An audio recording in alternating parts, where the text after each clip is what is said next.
Hey everybody, my name is Neil B. Smith. I am the chair of the Lawrence Cultural Arts Commission. It is 7:33, and this is our regular monthly Lawrence Cultural Arts Commission meeting for March 13th. And I will start things off as I always do by tossing it over to Porter, who will read a little statement.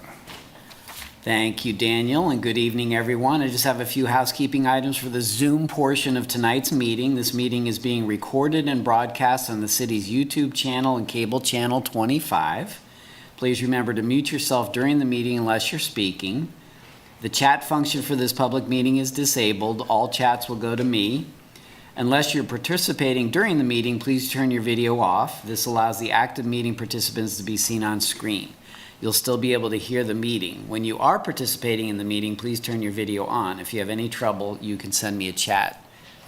The city reserves the right to mute people or turn individual videos off to minimize distractions during the meeting. And now I'll turn it back to Daniel. All right, great. Thank you, Porter. So now I will go ahead and do the roll call. There will be a new addition that people will notice, but I will begin with Marlo. Present. And then Dina. Present. And then Marciana. Present. And then Rebecca. And then Jill. Hi. And then Tim. And then Alicia. Present. And then Brooke. Present. And then Beverly, Present. who is a new addition. And I am obviously also present. Our first item on the agenda is to approve the minutes for February 7th, 2024.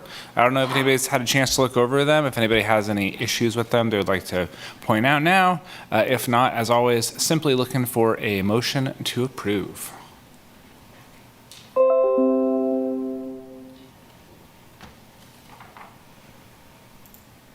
This is Dina. I'll make a motion to approve the minutes from the last meeting. Great, thank you, Dina. Can I get a second? I'll second. This is Marciana. Thank you, Marciana. I will now go through the roll again to approve the minutes for February 7th, 2024, starting with Marlo. I'll abstain because I wasn't present for that meeting. Perfect. And then Dina? Approve. And then Marciana? Approve. And then Alicia? Approve. And then Brooke? I'll abstain also because I was not there. Agree. And Beverly, obviously, you weren't at that meeting either. I will abstain. But I will also approve. So, but for the abstentions, it will pass. Which takes us right over to the second item we have here, which is an introduction of our new commission member, Beverly, who obviously I've already mentioned a couple of times, but I'd just like to introduce you to the folks who are here in person and also our friends on Zoom. So if you would like to take a moment and talk about what inspired you to apply to be on the Cultural Arts Commission and sort of what you get up to in and around Lawrence, feel free to go ahead. Hi, my name is Beverly Victoriano, and well, oh my gosh, there's a focus. I did not see that. I'm always looking here. Okay, well, I'm in theater. I'm opera singer, and I do filmmaking also. I actually volunteer at KTWU as floor director, camera person, and now audio. I'm learning audio. So I love the arts, and that's the reason why I'm here. I figured contribute and, give my input somehow. Just contribute to the community. That's it. So. Great. Yeah. Well, love it. Welcome. Yeah. Thanks for joining us. Seems like you've got a really interesting background. Maybe you know more about the cameras and audio equipment that are scattered around this room than most of us do. Well, I look forward to getting to know you more, future meetings and whatnot. But for now, I will continue to Zoom. We should let everybody introduce. Oh, right, everybody else. She has a next phase. Great. And so we give you a honeymoon period. Oh, thank so you. yes, we know it takes a while. Everybody's been through this process, so no worries. But it's good for you to get to know everybody. So, and you met all of us. Mm-hmm. You did not meet Brooke. Hi, I'm Brooke. I also have a background in theater, which is how I got here. And welcome. It's nice to meet you. Dina. Hi and welcome. My name is Dina Amont, and our education at Washburn University. So my background is in visual arts and art education. Previous to joining Washburn about 2 years ago, I taught visual art at Lawrence High School for about 20 years. I was also a part-time teacher at the Lawrence Art Center and other venues around town. So nice to meet you and welcome. Nice to meet you. Rebecca, would you introduce yourself to Beverly, who's a new board member? Hello, Beverly. I'm Rebecca Schlichting. I'm a professor of practice at the University of Kansas in the journalism department, and I'm a filmmaker as well, and a member of the Iowa tribe of Kansas and Nebraska. Nice to meet you. Nice to meet you. And Alicia? Hello, I'm Alicia Kelly. Welcome, Beverly. I'm relatively new too, so I am a working artist, mainly in paper arts and some printmaking. I work for myself as well as the Arts Center and kind of do small things here and there. So, welcome. And Nice. Marciana? There she is. Hello. Hi. Here. I'm here. Hi. Hi. Welcome. So glad to have you with us. I am a photographer. That's what has me most interested in the arts. And during the day, I do make a little money by being a psychologist. Thank Nice you. to meet you. And we're just missing Tim Metz and Jill, but you'll meet them in future meetings. So. Okay. Great, welcome very much. Yeah, great to have you. Really appreciate it. I'm glad you put your application in, and here you are. Yes. Great. Thank you for reminding me to do the introductions, Porter. No problem. All right. Sometimes I have a habit of rushing through things, but I will now continue to rush on. The next section on the agenda has not been super active recently, but it is the point in which we make some time for public comment. I'm not seeing anybody here in the room. I don't think there's anybody on Zoom. Porter, you can correct me if I'm wrong. I do But not see anybody on Zoom. If anybody is, unmute yourself and holler or raise your hand or one of those things. But hearing none, we can move along to new business and the very exciting, very popular Kansas Open Meetings Act presentation, which Porter has been teasing for months now, and we're finally getting around to. COMA and CORA stuff is stuff that I deal with quite often, and I find it pretty exciting. So hopefully the presentation, everyone will find it riveting as we learn about some of the statutes and stuff we have to abide by. Let me. Are you almost there? I'm share trying. my screen. And let me get to the presentation. And let me open the presentation. There's many mouse clicks on this process here. Okay. So, yes, thank you, Daniel. So our city attorney's office asks us to do this with every board and commission each year. So we've been teasing it, and here it is. We have improved the look of it with the new brand, and I threw some nice photos in there to try to make it a little more palatable. So we'll go through this. And oh, now why isn't it going over here? Huh. How do I get out of this? I guess I can do that. Okay. Excellent work. Thank you. All right, so the Kansas Open Meetings Act, affectionately known as COMA, was enacted by Kansas legislature in 1972. It's described as a cornerstone of public access to local and state government, and it requires local and state government to conduct business of the public in public. COMA applies when the body involved is a covered entity and there is a meeting as defined in the Act. Bodies subject to the Act applies to all legislative and administrative bodies, state agencies, and political and taxing subdivisions, which receive or expend and are supported in whole or in part by public funds. And of course, this includes the Cultural Arts Commission. A meeting occurs when there is a gathering or assembly in person or through use of a telephone or other medium for interactive communications by a majority of the membership of the body and for the purpose of discussing the business of the body. Interactive communication. This act applies when there is interactive communication, and it clearly applies when members are in physical presence of one another, like tonight, If there were telephone calls, including conference calls and/or virtual video calls at this point, work sessions, staff briefings, video conferencing, online communications, in parentheses, when there is the opportunity for contemporaneous interaction. For our 11-member commission, a majority of the voting membership, or a quorum of the body, is 6 members. When discussing the business of the body, discussion of public business is what triggers the application of the Kansas Open Meetings Act. A vote or binding action is not necessary for COMA to apply. So any discussion you all have about the business relates to COMA and the transparency that COMA requires. Social gatherings are not subject to COMA as long as there's no discussion of the business of the body. So if we all went to a reception at the Art Center, that's fine. Just don't talk about city business. Members may attend conferences where items of general interest are discussed as long as specific business of the body is not discussed by a majority of the body. Electronic communications. The Attorney General has indicated that the mere fact that a communication is electronic does not raise a COMA issue. If a majority of the body uses an electronic communication to engage in interactive discussions, such contact may raise a COMA issue.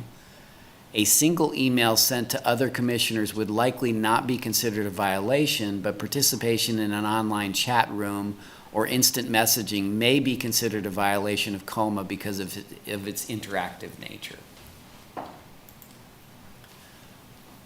Simultaneous Facebook posts by board members concerning the business of the body can constitute a meeting under COMA, so even social media comes under scrutiny for this. In a 2020 example, the Kansas Attorney General found that a majority of board members posting back and forth on social media or any other medium about a recent governing body vote engaged in a meeting. Takeaway is that it is important to keep in mind that the use of advanced technology can directly affect compliance with these important state laws. Members are encouraged to act with caution when posting on Facebook or other social media and to be mindful of whether other members are also commenting, as engaging in a discussion with the majority in any format may likely constitute a violation of COMA. With email, avoid initiating an online discussion with fellow committee members through email. So typically you'll see me email all of you, and that's why I ask you to email me back directly so we don't get into any kind of challenge. If you did it accidentally, it probably would not be a big deal. I don't want anybody to panic. It's not like this is that intense, but generally speaking, it's better to communicate with me and let me communicate with the board. You may receive emails about city matter, and all other committee members are also sent or copied on the email. And what I was just saying, avoid the reply all function. Whoops. Serial meetings, a series of interactive communications of less than a majority is not permitted under COMA. A violation of COMA may occur if collectively involve a majority of the membership of the body, share a common topic of discussion concerning business or affairs of the body, and are intended by any or all of the participants to reach agreement on a matter that would require binding action to be taken by the body or the agency. So the general scope of that is any business you guys conduct should be done in a public setting. COMA applies when the body involved is a covered entity and there is a meeting. That includes interactive communication and majority of the membership of the body, and members discuss the business of the body.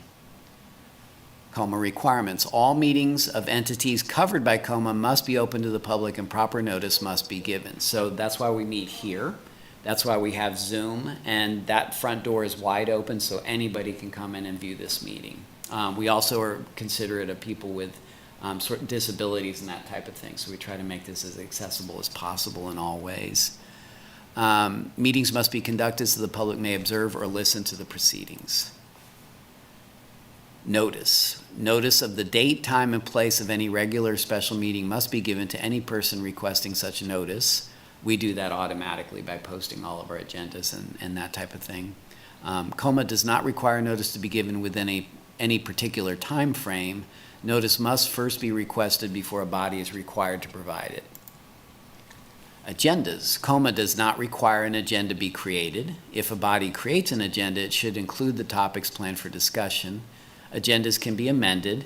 If agendas exist, copies must be available to those who request them. Whoops.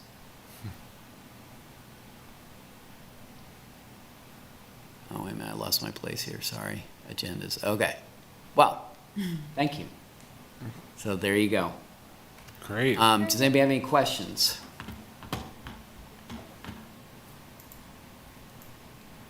It's fairly straightforward, and I always recommend to people, lean on the side of caution.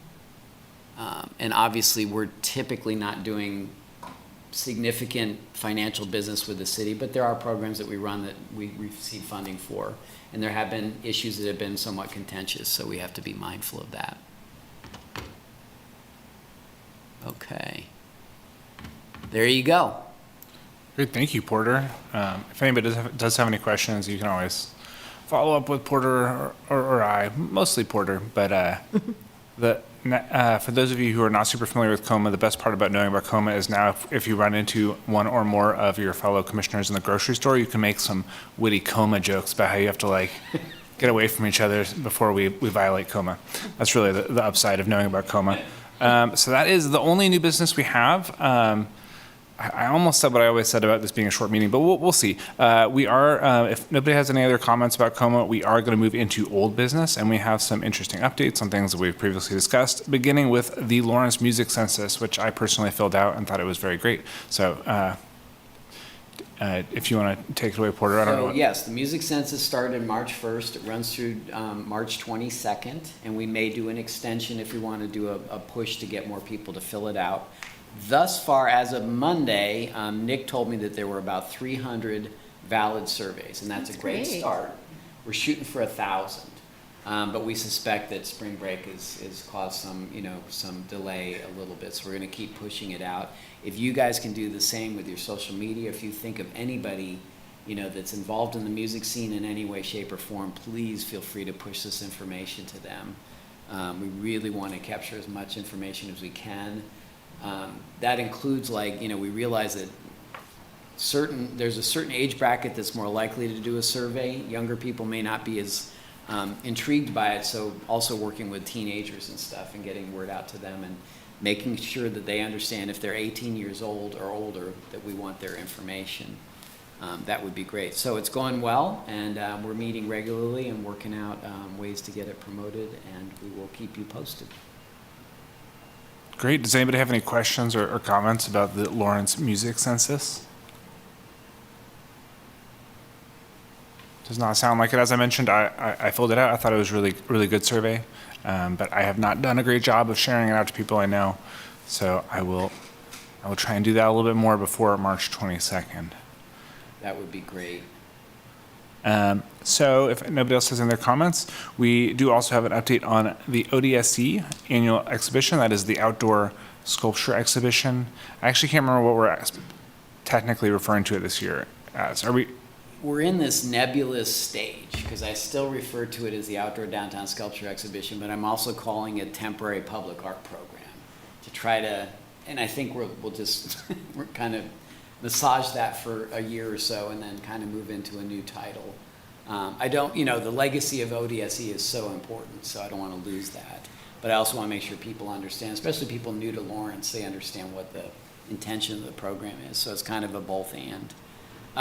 But I'm working with the artists and getting their contracts set up. They're each getting paid $2,000 instead of the $1,750 as agreed. I have not spoken with, oh goodness, I cannot think of her name, Kristen Garnett, yet because she was traveling in Europe. But we've started an email communication, so I'm still exploring whether or not we can include her artworks. So this is for the temporary public art program that we do. And so we just selected the artists, and I'm working with them to do all the contractual administrative stuff to get them paid and start setting things up. So all's going well. They're coming in slowly but surely. And my request to you all is I'm thinking, so there's 5 Fridays in May. So final Friday will be May 31st. As the person that's often out in the extremely hot weather in June, I'm thinking that we can shoot for final Friday in May. I know there's other things going on, but I think that's okay that, this tends to attract a unique audience. So we don't have to vote on that, but just kind of by show of consensus, is that amenable to everybody that we would make the opening sculpture walk May 31st? Is anybody adamantly opposed? Dina's giving a thumbs up. I don't hear anybody yelling or screaming or anything, so I think we're good. Excellent. All right, so we will shoot for that. And that's all I have on that. I'm excited, and the artists are excited, so glad to get that rolling early. Great. Does anybody have any other questions or comments? It's okay if you don't, but it's been a quiet meeting so far. I have a question. Yeah, go for it. And just because this is my first time kind of being behind the scenes or seeing it all, you all typically have a photographer during that day take photos? Or like when you all are walking? I feel like I remember that last year. We have a photographer on staff here who was able to get out and do that. So hopefully he's available again, and we would do that. Yeah, it's great to capture pictures and stuff and use it for social media. Yeah, and is that, I'm trying to remember if it was shared with me, and I think it was. I think it would be awesome if, I don't know if there's any channels it has to go through, but it being shared with the artists. Yeah. I think I sent you some, but do me a favor, because I'm going to be out tomorrow. Would you just send me a quick email and remind me, and I'll make sure you get all those pictures. Okay, awesome. Thank you. Yeah, happy to share. That is not like proprietary. Well, it is technically, but I'm happy to share it because that benefits you guys too. So yeah, if anybody wants those, we're happy to share those. Thanks for asking, Alicia. Yeah, that's a great question, Alicia. It is definitely beneficial to those artists to have some like professionally photographed their work. So great. Any other questions or comments about the ODSE, also known as the Temporary Public Art Program? If not, we will move on to an update on the Parks, Recreation, Arts, and Culture Comprehensive Plan, the ongoing broad strategic planning effort around the arts, culture, parks, and recreation department. So slight tangent. I hope everybody heard that a new Parks and Recreation director has been hired. Marlo and I got to serve on the interview panel, and I think, I won't speak for Marlo, but this individual has a lot of arts and culture background. And so I'm very pleased that this person was the person chosen. I think what I noticed was a lot of humility, which I think is good coming into a new situation, but also a lot of vision and real experience working at a much bigger capacity, frankly. So I'm pleased, and I'll let Marlo speak to that too. Same. I was really moved by the thoughtfulness of the organization, like reviewing the candidates. It was a joy to get to know the candidates. And Luis really struck me as someone who would be, like Porter said, visionary, aware of the arts. He's coming from an outside perspective. So I think he might challenge us a little bit, which I was really excited by. So I think it's a really bold move for the city. And I was very excited that that actually transpired. And I think it's going to be wonderful to meet him and to have him in part of this group. Yeah, exciting to have him come in. So I say that because that ties into the comprehensive plan. With the announcement of his hiring, we're kind of slowing things down a little bit to try to give him an opportunity to come in on the tail end of this whole planning process. That said, next Tuesday at the City Commission meeting, there will be a presentation of the current comp plan, what's transpired as far as community engagement, and the ETC survey, which is the community survey that was done specifically for this plan. So that'll be presented next Tuesday, and I really encourage you either to tune in or, of course, you can see video later. And I will send you guys an email with links and stuff to make your lives a little easier. That information, the agenda will come out tomorrow evening, so it'll be out tomorrow. You can certainly come here, but it's also easy to get on Zoom and just listen into that presentation. It's interesting in the sense that the ETC, we have a lot of very passionate people in Lawrence, as you all know, and people are really good about promoting their interest area, which is great. It's nice, though, to see the survey to get a sense of what does the community as a whole really want and what are they looking for. So that's the balancing that helps provide. So that's happening next Tuesday. And then Thursday, April 4th, the steering committee is going to meet again. They met in February. They'll meet again. And that's to keep their process going forward as they are moving along. And I will post that information as well. And then because Luis is coming in, we're going to change that open house meeting. We had a community meeting set for March 27th. We're actually going to cancel that and move it to May 23rd. And that way he can participate in that open house meeting. And I will send all these dates to you guys. So just for awareness, all that's happening, and we are kind of coming into the final push for this overarching plan. So it's getting exciting. It'll be great to get him tuned into what's happening with that. So that is the plan update. Sorry. Would it be possible to plug him into the ODSE opening if we're looking at May 31st, since he would already be on board? And maybe that's a great way for the arts community to meet him. Absolutely, great idea. And he's actually traveling in and out as he's transitioning out of his current position. He's attending like meetings here occasionally too. So they're doing an executive team retreat, so he'll be part of that. So he's getting to know everybody. So very cool. That is that for the comprehensive plan. Unless anybody has any questions.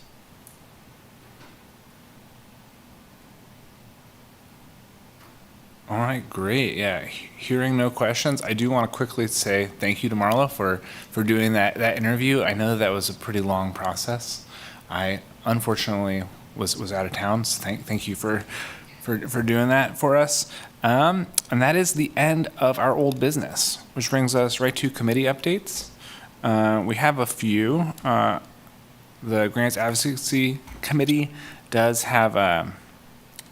need to schedule a meeting. Right. To review our 2025 guidelines. So that is something which, looking down at the bottom, members of the Grants Advocacy Committee, myself, Marlo, Rebecca, and Tim, who's not here. So if we could find a time that is, sometimes in the past, in these meetings, we've all looked at our calendars and found a time, but maybe it's better to do that via email after the fact. What do you think, Porter? It's up to you all. I could even send out a doodle poll. It would help me, though, to get a sense of, are you guys interested in meeting in the morning, in the afternoon, in the evening, on weekends? Just get a sense of what works best, because I know everybody has different work schedules and that type of thing. And Tim, unfortunately, is not here, so. I think in the past we've met prior to this meeting, like at 6 o'clock, which worked pretty well. And so it's nice because it's like a Wednesday night and I'm just dedicating that night. It is really convenient. I went to a coffee shop directly before coming to this meeting, so I think just meeting at that coffee shop to discuss those guidelines could work well. Rebecca, is that amenable to you? Sorry, can you repeat that? Would a Wednesday evening for a grant advocacy meeting, like prior to this meeting, so like 6 o'clock on our April meeting, would that work for you schedule-wise? Yeah, that works for me. Sounds like that'll work. That was easy. Yeah. Great. I mean, assuming. Marlo's in charge of scheduling from here on out. Sure. Wait till Tim messes this up. Yeah, exactly. I will say that meeting before this meeting is just in general always a great idea. So thanks for bringing that up. Okay, so we'll set that up. I'll put out a doodle poll. Well, no, I don't have to. It's done. We're Okay, in. great. Wow. Sorry, I was ready to do all sorts of work and I don't need to. The other committee updates we have for the Phoenix Awards, I know, Porter, you and I were talking prior to this meeting about this being kind of like maybe the most important thing we're doing tonight, but reviewing the artist RFQ for the Phoenix Awards. So for folks who are not aware, the Phoenix Awards, it's an every other year thing. So one year we'll have the ceremony, the actual Phoenix Awards ceremony, and then the other year we will find an artist and have them create the awards. So we're in that part of the cycle. So the RFQ, I emailed it to everybody, and I know it was last minute and stuff. So I don't know that this requires a formal vote. I mean, if you wanted to vote, you could, but If, I guess what I would do is say, if you all could read through it and then let me know if you have any concerns or thoughts via email straight to me, that would be great. It's the same RFQ that we've used in years past, so it's fairly straightforward. And I put dates and things in there, but I can always change that a little bit. We have some time on this, so we don't have to, belabor tonight for that purpose. DLB Smith, yeah, I'm curious, from a timeline standpoint, do we feel like we need to get that, put a rubber stamp on that prior to our next meeting, or could No, it could actually go to the next meeting, because there isn't a mad rush on this, because we won't, the Phoenix Awards won't be till 2025 in the fall if we stay on track, so we're not in a mad rush. I just would want to get a contract set up with an artist and that type of thing. And theoretically, their work would be done by the end of this year. So, but that's not. I think we have plenty of time. So I don't know if anybody's had a chance to look at the RFQ prior to this meeting, and has a lot of really intense criticisms or suggestions. But if not, I think as a goal for all of us to take a look at it between now and the next meeting and have at least a thumbs up or some level of input, so that we can finalize that next meeting and then go through the process of getting us a Phoenix Award artist, which is pretty exciting. So I'll do that. I'll bring it back on April 10th, and then we can give it a thumbs up. So I'm definitely going to look at it immediately after this meeting, so that I don't forget. And that however else all of you want to handle remembering to take a look at it, that'd be great. Does anybody have any other questions or comments? All right. That is, okay, no, we have one more committee update, which is, scheduling the opening date for the ODSE. So yeah, we already kind of got to that. So May 31st, I think that sounds great. June is always a really busy month. There's a lot of cool stuff happening in June, and so not being, it's close to June, but not technically being June, I think will be in our favor. So that's all we have on our committee updates. And then we get to the most exciting section of each of these meetings, which is miscellany.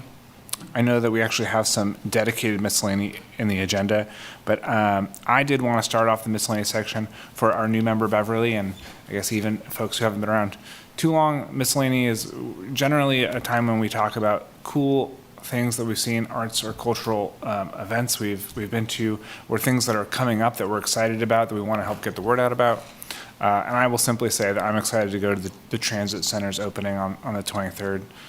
The COMA presentation that Porter prepared had a lot of really great photos of the cool artwork at the Transit Center.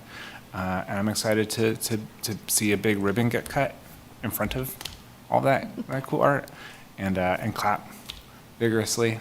But that's what I've got. That's really my only update. So if anybody else has any cool things that they would want to plug, obviously, I guess, Marlo, I can pass it over to you. I know you have a very specific item, so. Yeah, I just wanted to give a quick update. We have a really wonderful project by the Lawrence Art Center.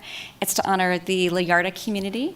If you're not familiar with the Lillarda community, they were a Mexican-American railroad community. Santa Fe Railroad built a housing unit in East Lawrence between 1921 and 1950 to house their workers.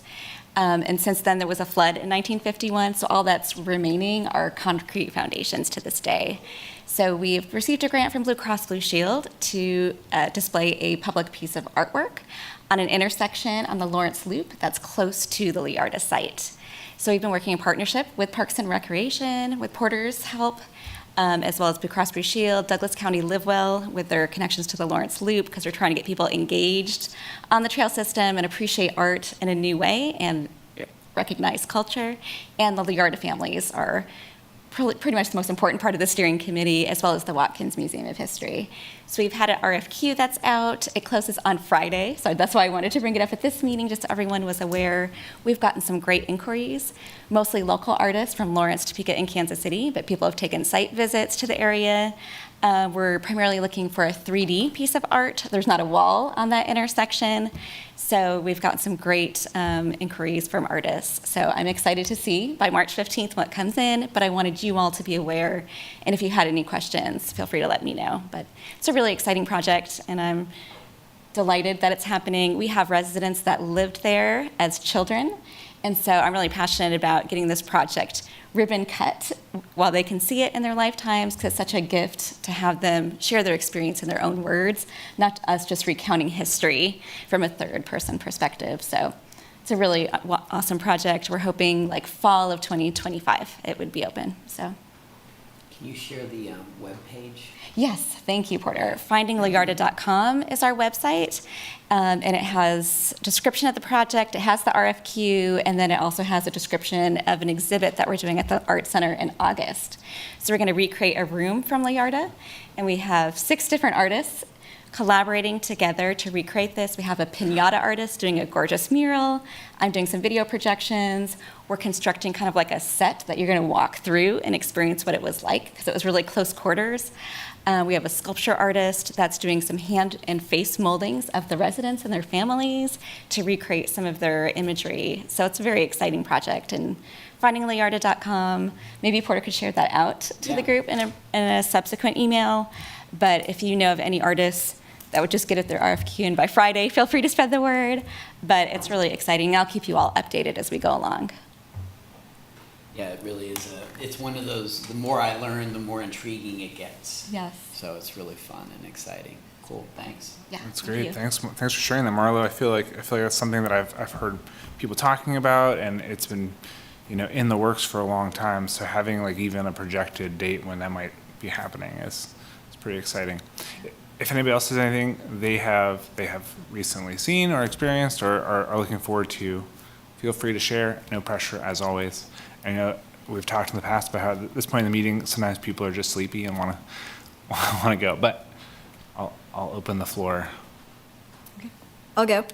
I'm pretty excited about the film Hot Times in the Heartland. I know that they're doing a showing at the Nelson on March 23rd, and I think it's April 4th here at Liberty Hall. Is that correct? Does anybody know? I don't know the exact date, but I think it's early April, so I'm pretty excited to go see that. It's titled Hot Times? Hot Times in the Heartland, and it's about climate change and things like that. Thank you. Mm-hmm.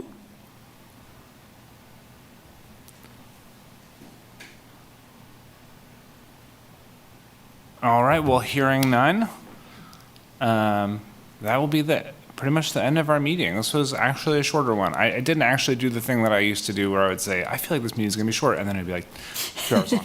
I came close, but it actually did happen. This was, I feel like, on the shorter side. So if nobody else has anything else they want to share or anything else throughout the agenda they want to call back to, we can go ahead and I will entertain a motion to adjourn.